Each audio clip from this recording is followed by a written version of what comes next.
asked him, I said, why did you allow me to be in a quote-unquote drought right before you transitioned me to wealth? How about that? Because y'all don't want to tell the truth. You look good. You got on a nice dress. You got on a nice suit. You got your hair cut. You look all clean. But the truth of the matter is that in the year of divine order and demonstration, at this very moment before we turn, you are facing drought.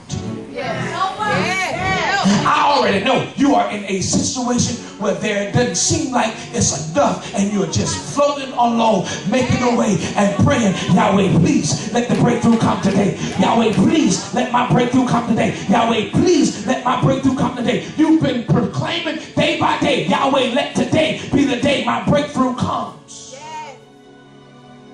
Well, I got good news for you.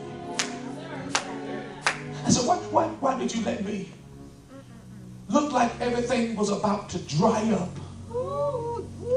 before you decided to allow this moment to happen? Talk to us. And he said to me, Johnny, he said, it didn't really never dry up. Okay, y'all missed it. It didn't really ever dry up. Look at somebody and say, it didn't really ever dry up. It didn't really ever dry up. Now, y'all know how me and him talks. I was like, wait a minute. You telling me it didn't dry up, but based on how I was operating, it looked like it was dry. So how are you telling me that it never dried up when it felt like I was parched? How are you explain this to me? Because here I am in a predicament where I'm needing manifested breakthroughs, and you're telling me that it was not dry. How? Well, explain it to me, because I need to understand this, because the way I'm looking at it now is that I'm dry right before you transition me. And he repeated to me without explanation. It was never dry. What happened then? If it wasn't dry, then why was I experiencing drought? If it wasn't dry, then why did it seem like everything was drying up? And he whispered something to me that shook me. He said it was an illusion. Look at somebody and tell them, it's only an illusion. Everything that was going on up in your life up until this point, I want you to understand it was only an illusion. It was not real. It was your mind. It was your conversation. It was your words that made it real. But it was only an illusion. Somebody shout, it's an illusion. And he said, so since you survived the illusion, because there were some folk that when the enemy released the smoke screen, they got out of position. There were some folk that when the illusion began to manifest itself, they started to doubt, they started to turn, they started to murmur, they started to complain, they started to throw in the towel, they started to lose the faith, they started to walk away because they could not survive the attack of the illusion. But I came by here tonight to talk to somebody that maintained in the process of the illusion.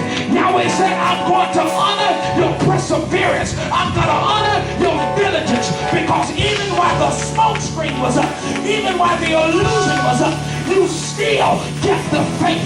Even while the illusion was attacking you, you kept on praising.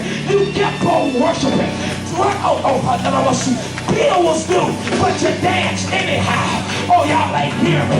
The bill collectors were threatening you, but you were shouting anyhow.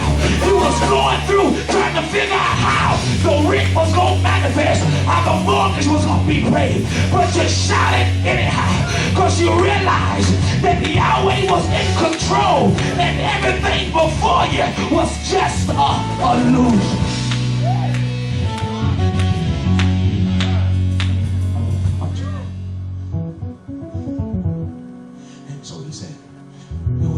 illusion. But the blessing is you trusted me. Yes, yes, yes, yes. When things looked like they were dry. I'm trying to help your psyche. You trusted me when things looked like it wasn't working. You trusted me when you couldn't feel like I was doing anything.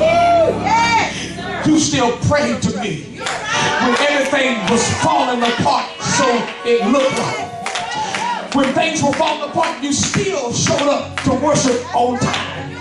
When praise and worship started, you still lifted your hands. You still cried your tear.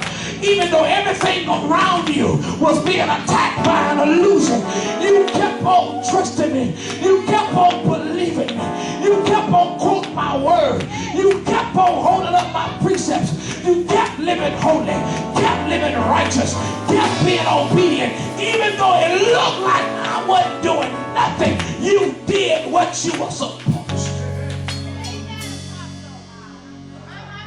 See, I know some of you are dropping off as the message comes, because some of you couldn't maintain. Some of you got tricked by the illusion and fell by the wayside. But for those of you that maintain, get ready, get ready, get ready, get ready. For those of you that survived, get ready. For those of you that held on, get prepared. For those of you that kept it moving, get ready, because something is about to happen in your life tonight based on your ability to be positioned. That's what position is all about. That no matter what happens, I'm going to stay trusting you. I'm going to stay believing you. I'm going to keep my faith no matter what. Does anybody have a no matter what, a weatherproof faith? If it rains, your faith still is inactive. If it hailstorms happen, your faith is still working. If a tornado comes, your faith is still working. If a flood comes, your faith is still working. No matter what happens, because you got a weatherproof faith, that you're still standing after everything. So he says to me, position for transfer. The text reads, a good man leaveth an inheritance to his children.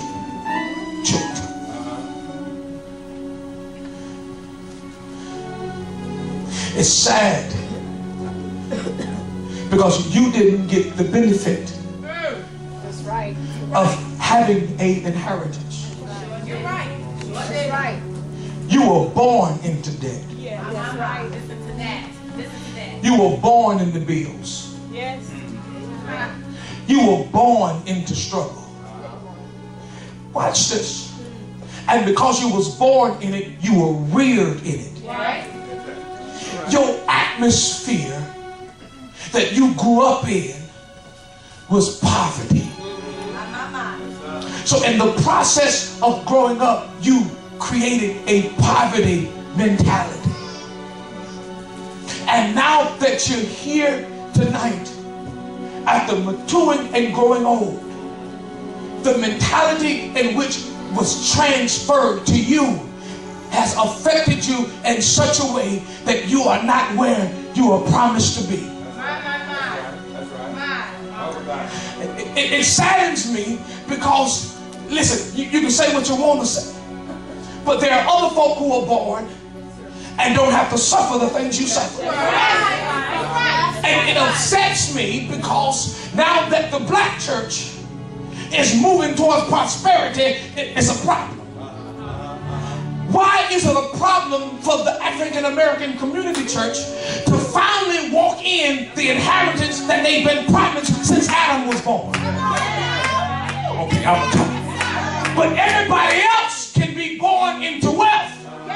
And now that you've learned the principles that you can live in wealth too, that to be saved and to be holy and spiritual and set apart don't mean you have to be broke. It's a problem.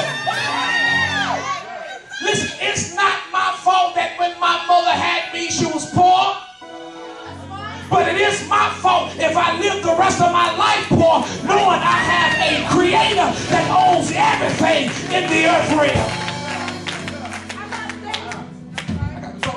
I got to break this generational curse. And we have been conditioned to think that being prosperous is not spiritual. Come on. That's true. We have been conditioned to think as a black church to live in the ghetto is what Yahweh has designed. But I don't know about you, but he ain't designed me to live in certain circumstances.